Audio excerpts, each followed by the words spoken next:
Welcome to January. I know it's the second week in January, but it's taken me a bit of a time to catch up. Congratulations, you made it through 2020. Was it the worst year of our lives? No. Was it the best year of our lives? No. Was it possibly the year filled with most blessings and lessons all in one in a completely bizarre twist of events? Absolutely.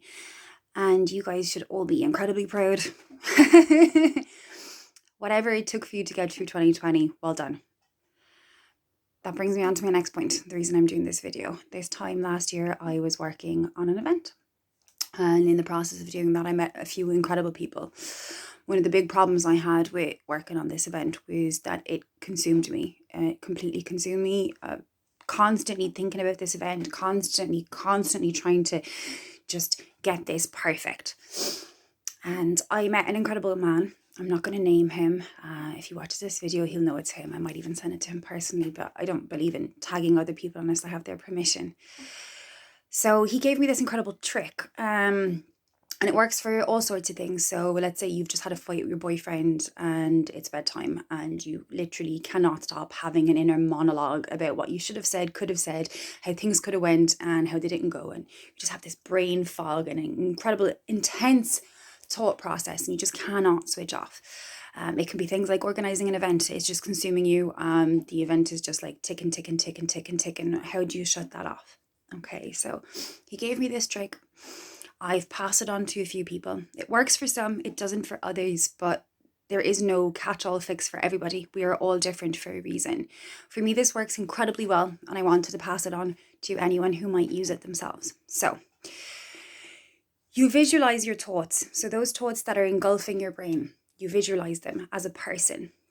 So you think about what those thoughts are to you, and you put a face and a body to it. So you're giving it form. You give it a name. Now, these things are all things you have to do yourself because I do not have your thought process and I do not have your brains or your ideas or the clatter or the chatter that's in there right now. So this is something you have to do for yourself. This is your process. So you give it a body, you give it a face, you give it a name, and then you call upon it and you say, thank you so much for today. Can you please go sit in the chair and I'll call upon you when I'm ready to think about this or talk about this. And you just think about that.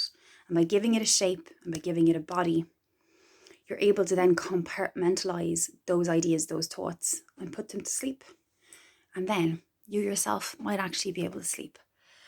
I thought it's a really important thing to share because there might be people out there having a lot of chatter at the moment. It is not an easy time for any of us. And we should all be really, really kind to ourselves because we have survived something that we hopefully won't ever see in our lifetimes again. And we should all be kind to ourselves and understanding of each other and ourselves. So if you've got a bit of mind chatter, try that trick out. If it works, wonderful. If you've got other tricks you'd like to pass on to me or you'd like me to pass on to others, or even do something like this on your own. Tell people what your hacks are, your tricks, and how you drown out that noise. In the meantime, again, well done. Happy January. Be kind, be good.